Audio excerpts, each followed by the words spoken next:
डोली जोजरी बचाओ महारली में युवाओं में जोश। आरएलपी सुप्रीमो हनुमान बेनीवाल के नेतृत्व में जोजरी बचाने के आंदोलन में उमड़े हजारों लोग।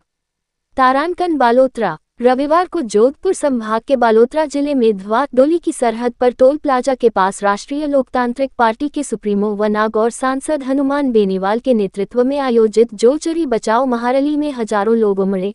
जोधपुर से डोली पहुंचते समय सांसद का जगह जगह भव्य स्वागत हुआ। सभास्थल पर युवाओं के हुजूम ने सांसद को कंधे पर उठा लिया और सभास्थल तक लेकर गए, जहां बेनीवाल को तलवार भेंट करके व 51 किलो की पुष्पमाला पहनाकर भव्य स्वागत किया गया। सांसद ने कहा, ये जोजरी को बचाने के लिए आर पार की लड़ाई है, क्योंकि आज दर्जनों गांव जोजरी नदी में छोड़े जा रहे औद्योगिक अपशिष्ट से जल प्रदूषण की चपेट में हैं। खेत सूख रहे हैं, कृषि भूमि बंजर हो रही है, मवेशी मर रहे हैं और जिंदगी जीना मुश्किल होता जा रहा है। लेकिन सत्ता में बैठे जिम्मेदार केवल सत्ता का सुख भोग रहे हैं। उन्होंने कहा कि वो यहाँ राजनीतिक बात करने नहीं आए हैं, लेकिन इतनी बड़ी समस्या को जब सत्ता में बैठे जिम्मेदार अनदेखा करने लग जाए तो हमें हमारे राजनीतिक प्रतिनिधित्व करने वाले लोगों के बारे में भी सोचने की जरूरत है। उन्होंने कहा कि जोजरी नदी में इंडस्ट्री का पानी लगभग 1.5 दशक से बहाया जा रहा है, लेकिन बीते 3 से 4 साल से दिन ब दिन ये समस्या बढ़ती जा रही है। बेनीवाल ने कहा कि उन्होंने यह मामला लोकसभा में भी उठाया। अपने संबोधन में उन्होंने भाजपा और कांग्रेस दोनों पर हमला बोला और कहा कि आज न केवल जोजरी बल्कि बांडी और लूनी नदी की भी स्थिति ऐसी ही है। जोधपुर, पाली और बालोतरा के हालात देखकर लगा कि यह लड़ाई आर पार की होनी चाहिए। उन्होंने कहा कि सरकार घोषणा करती है, डीपीआर बनाने की बात करती है, मगर इस समस्या के स्थायी समाधान की बात नहीं करती। उन्होंने जोधपुर सांसद व केंद्रीय मंत्री पर भी हमला बोलते हुए कहा कि जल शक्ति मंत्री रहते हुए भी वो इस क्षेत्र की समस्या के समाधान के लिए कुछ नहीं कर पाए, जबकि उन्होंने खुद ने कहा था कि 16 लाख लोग इस समस्या से परेशान हैं। सांसद ने कहा कि दृढ़ इच्छा शक्ति के अभाव में मुख्यमंत्री भी इस मामले को नजरअंदाज करके चले गए, क्योंकि उनके आसपास जोगाराम पटेल जैसे मंत्री रहते हैं। बेनीवाल ने कहा, आज डोली सहित आसपास के इलाके में दूषित जल से जो स्थिति बनी, इसके लिए भाजपा व कांग्रेस दोनों संयुक्त रूप से जिम्मेदार है। नदियों के अस्तित्व को बचाना है जरूरी। सांसद ने कहा कि आज जोजरी जैसी नदी के अस्तित्व को बचाना जरूरी है, क्योंकि यह लूनी की सबसे बड़ी सहायक नदी है और आज हम चुप हो गए तो नदियों का अस्तित्व इतिहास बनकर रह जाएगा। युवाओं को नसीहत, नशे की लत से दूर रहे। सांसद हनुमान बेनीवाल ने अपने भाषण में युवाओं को नशे की लत और नशे के कारोबार से दूर रहने की सलाह दी। किसान आंदोलन का किया जिक्र।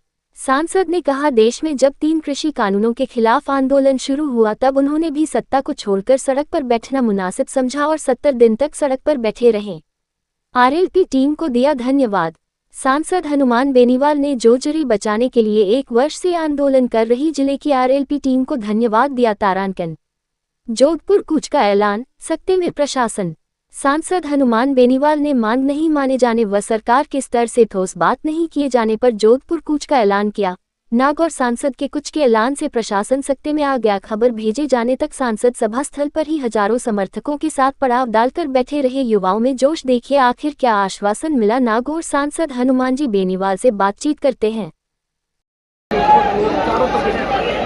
ये संदेश है राजस्थान की सरकार को, देश की सरकार को, कि समय रहता अगर नहीं चेता तो ये क्रांति जन क्रांति के रूप में बदल चुकी है। हम वेट कर रहे हैं थोड़ी देर, एक बार हम डिस्कस भी करेंगे। हमारा मकसद ये है कि हमें सरकार ठोस आश्वासन दे कि इतने दिन के अंदर हम ये काम एसटीबी सीटी 2 मिनट भाई जो पानी है उसको हम ट्रीट करके कैसे ये फिर कितने दिन में ये आश्वासन हम चाहते हैं। बैठ के बाद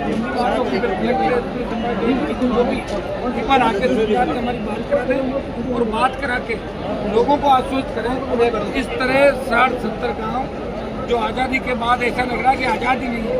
कितने मिनिस्टर इलाके थे, आपके बाढ़ में से देख लो, कांग्रेस सरकार में गहलोत के सीएम थे, अभी बीजेपी कितने मंत्री दिल्ली में क्या स्टेट कर, लेकिन हर कोई भाषण देने आता, बयान देने आता, लेकिन उनकी तकलीफ कौन सुन रहा है।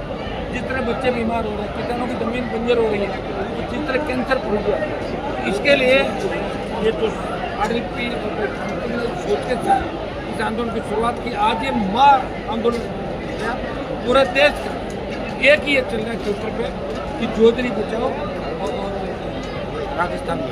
सर मैं आपको आंदोलन को लेकर जोजरी बचाओ आंदोलन को लेकर थान सिंह को भी गिरफ्तार किया गया। छुड़वा दिया ना वापस सरकार में, कहाँ करने की जरूरत है। सर मैं आपको बता दूं, प्रभारी मंत्री यहाँ के जोराराम कुमावत ने माता कि ऐसा जो पानी आ रहा है उसका स्वागत करो, इसको लेकर आप क्या कहना चाहोगे? ऐसा जोराराम कुमावत प्रभारी मंत्री, उसने बोला ऐसा जो भी प्रदूषित पानी आ रहा है उसका स्वागत करो।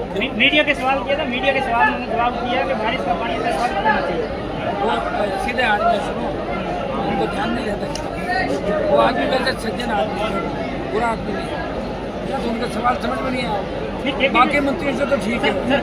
के मिस्त्री ने कहा है कि भजनलाल गिरिराजपुर जाते हैं, वहाँ बारिश की मिन्नतें करते हैं, बारिश करते हैं, इसलिए पानी आ रहा है। के मिस्त्री का तो बारिश भजनलाल ही कर रहे हैं, आप ही समझ।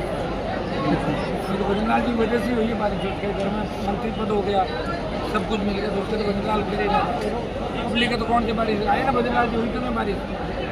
अभी यही था ना 15 अगस्त में, और 15 अगस्त में जब पूरी सरकार जोधपुर में थी तो सरकार को एक घोषणा करनी चाहिए थी कि इतने दिनों में DPR बन के अब चालू कर दी, तो हमें आंदोलन की आवश्यकता नहीं पड़ती। भजनलाल की रिमोट कंट्रोल दिल्ली में है, कभी संघ कार्यालय, कभी दिल्ली में 5-5 जगह के ब्यूरो चला रहे हैं, कुछ खुद को ही नहीं पता कि मुख्यमंत्री शिप कैसे चल रही है, पूरा परिवार किस तरह की हरकतें कर रहा है, सबको पता है। भजनलाल के बारे में जितना कम के उतना ही पूरा राजस्थान जान चुका है। ये भी थोड़े दिनों के मेहमान है भजनलाल। सर पिछले दिनों प्रदेश अध्यक्ष मदन राठौर बाड़मेर आए थे, उनका कहना है कि वोट किस तरह, वोट कैसे चोरी हो रही, वो तो ऐसे अगर वोट चोरी होते तो दिल्ली से लेकर बाईकू तक कोई कांग्रेस के बड़े नेता थोड़ी ना जीतते।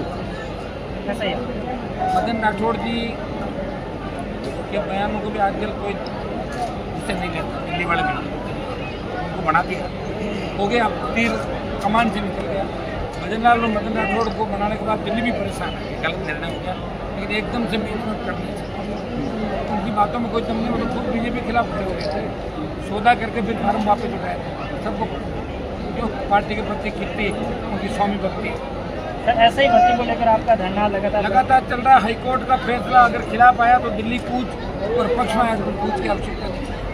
सर पिछले दिनों दिया कुमारी ने एक बयान दिया था कि शिव विधायक रविंद्र सिंह भाटी के खिलाफ एक बयान दिया था कि सारा सब कुछ जो है सोशल मीडिया से कुछ नहीं होगा, अगर आपको सड़कें लेनी है तो मेरे पास आना पड़ेगा।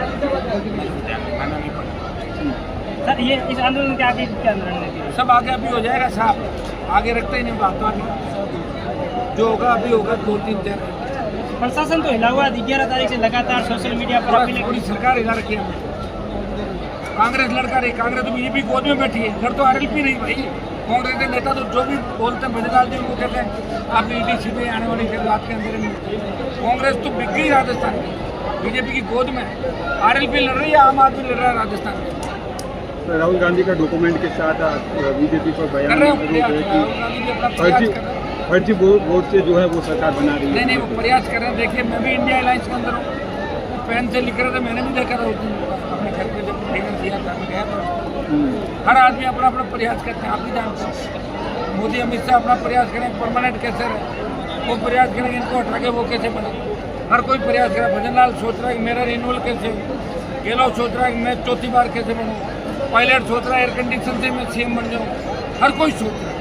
CM के सपने हर कोई ले सकता है, और PM के सपने लेने पे कोई प्रतिबंध नहीं है, क्योंकि सपने रात को आते हैं, सपने रिकॉर्ड नहीं होते किसी। तो आपको क्या लगता है उस मामले को लेकर के वाकई में क्या नकली वोटों से सरकार बनी गई या वोट चोरी करके सरकार बनी गई है? जो सबूत के साथ आरोप लगे उन आरोपों में बहुत सी सच्चाई है, और चुनाव आयोग को इसमें पार्टी नहीं बनना चाहिए। चुनाव आयोग के लिए सब दल समान है, स्वतंत्र होना चाहिए चुनाव आयोग। ये जो मामले अभी चल रहे हैं उसमें कई जगह गड़बड़ी हुई है, निश्चित रूप से। ओके।